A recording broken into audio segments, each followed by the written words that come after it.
of Greg Cosell, top of next hour. So the Houston Texans dysfunction remains embarrassing. It's cult-ish. So they just hired David Culley. He's 65. He's been in the NFL 27 years as a coach. He's never been offered a coordinator job. That's the new coach. Tim Graham, who covers the Bills, a Buffalo sports writer, chatted last night with somebody who worked closely with David Culley when he worked in Buffalo. Tim Graham said, "What kind of a head coach do you think he'll be? He's an awesome person." Silence. What about as a coach? Terrific guy. What impact did he have in Buffalo? A great guy. Silence. Folks, late bloomer is overrated. In comedy, there's one exception, Rodney Dangerfield. The great comedians, Dave Chappelle, Chris Rock, Seinfeld, Jon Stewart, were noticed in their early 20s and crushing it by their late 20s. In American Idol, ever notice the stars are young? There are no late bloomers. John Madden would be one of the all-time great coaches, but Madden, former coach of the Raiders, had an intense fear of flying. So he retired early to be a broadcaster where he took a Winnebago, the Madden mobile, around the country. John Madden was brilliant. He was hired at 32 as a head coach of, at the time, the Raiders, a marquee franchise. Nobody hired people in their early 40s. Madden got it at 32.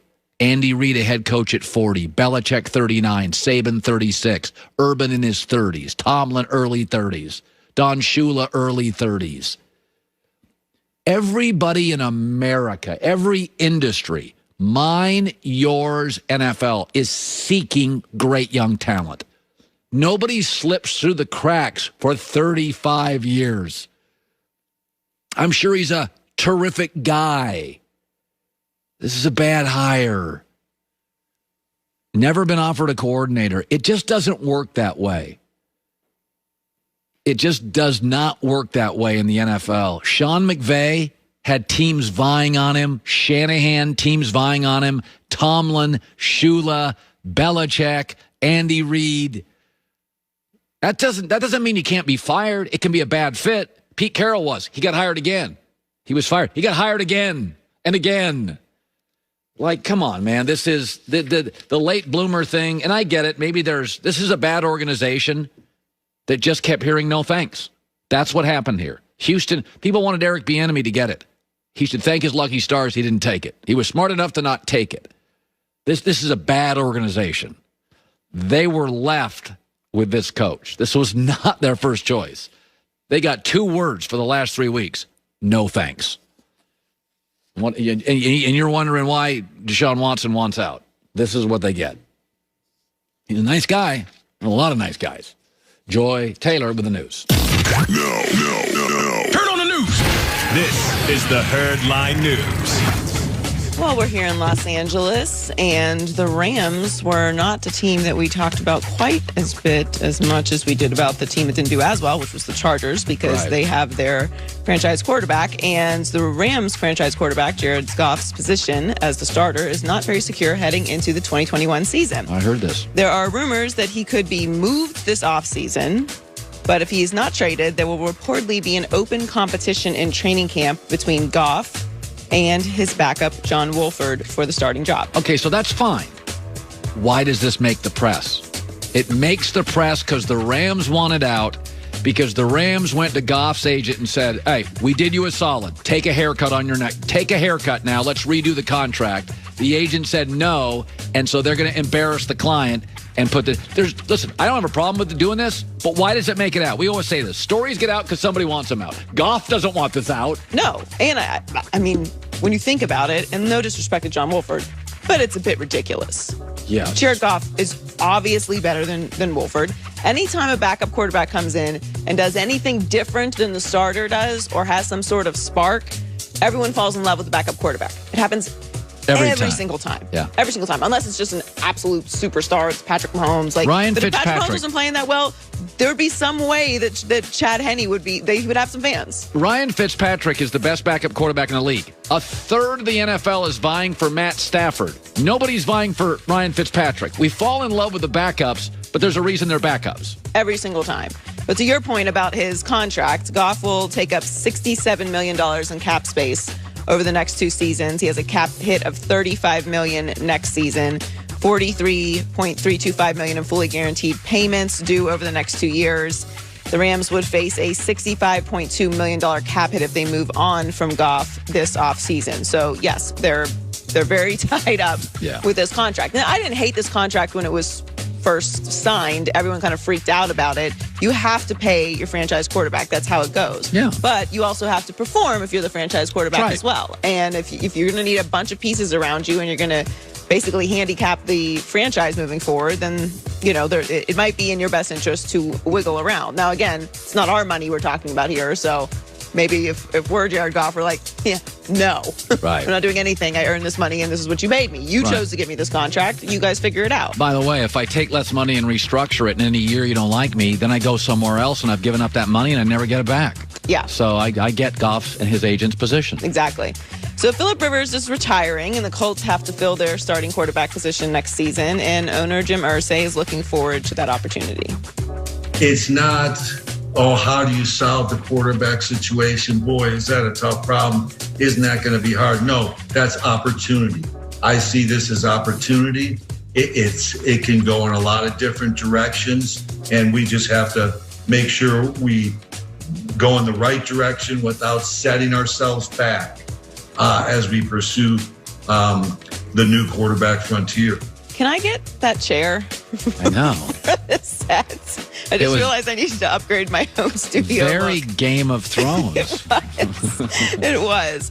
Well, it's the Iron Throne. He's right. They have a wonderful opportunity here, and they have to get it right. They are a team. I would even put them slightly ahead of. Well, yeah, I would. I would put them slightly ahead of the Dolphins because they made the playoffs this year. So the Colts are in a position to win right now. They have everything in place. They just need a franchise quarterback. Oh, yeah, there's no question. And they'll, it's interesting with their contractual situation. Do they want to, when you're in that Super Bowl window, and they are because they're really good and really young and really talented, do they really want to draft a quarterback and grow with him for 3 years? Or do they want to go in the market and get a Garoppolo or Stafford who have their issues, but you don't have to teach them how to play quarterback in the NFL? If I'm the Colts, I'm going all in. We talk about Super Bowl windows all the time. We talked about if their Super Bowl window is open, halfway closed the other day. It's open, but it closes very quickly. A lot of things change very quickly. I mean, the 49ers were just in the Super Bowl, and now they're talking about moving off of Jimmy Garoppolo. Things change very quickly in this league. They're 9th in scoring, 10th in total offense, 10th in scoring on defense, 8th in total defense. They're set. And they have some stars: Michael Pittman, Quentin Nelson, Darius Leonard, DeForest Buckner, T.Y. Hilton, Jonathan Taylor. Yep. They have a lot of pieces. You just have to get somebody who can come in right now and start making things happen. I'm with you. I don't see Deshaun Watson going there. I would have loved to see Carson Wentz go there, but it seems like the Eagles are going to hang on to him. I think Sam Darnold is not a bad choice, and I also could see Jimmy Garoppolo going there as well, although Matthew Stafford may end up there. So finally, the 76ers have started with an Eastern Conference best 13-6 record in Daryl Morey's first season as team president. And he is very open about his expectations for the team this year. He said, I think we're pretty championship or bust. Doc Rivers obviously has won a title. I haven't gotten there yet. Joel and Ben haven't gotten there yet. You go into every season hoping to win the title. Not a lot of teams have that chance, but we absolutely have a chance, and we're going to continue to work hard until we give ourselves the best chance possible. I think we have a very good chance. Well, they controlled the Lakers last night. Now it's just a game. Lakers almost pulled that off, by the way. Talent's never been their issues. It's always been fit and chemistry. The talent's fine. Tobias Harris, Embiid, Ben Simmons are all very talented people. It was just putting it all together. Tobias Harris had 24 points, 7 rebounds, and 3 assists last night, including hitting the game-winning shot. Joel had 28 points, 6 rebounds, 4 assists, and Ben Simmons added 17, 11, and 10.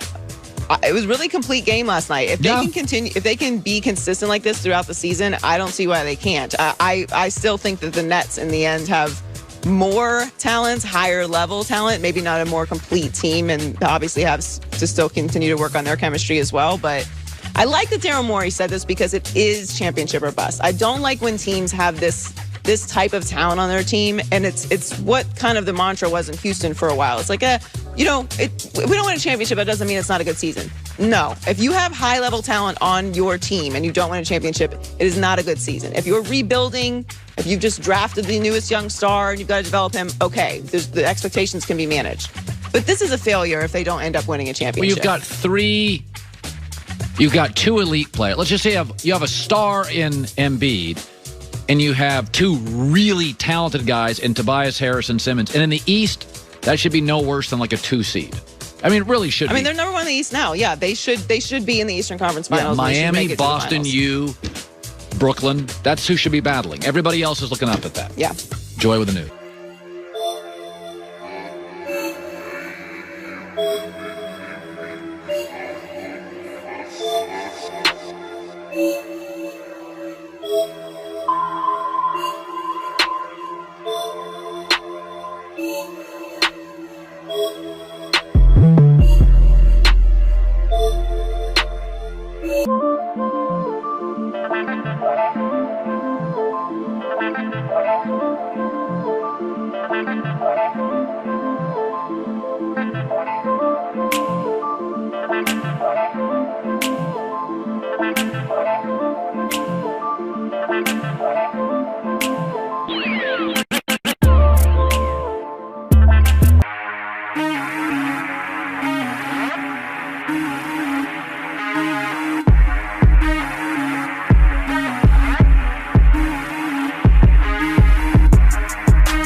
Idol.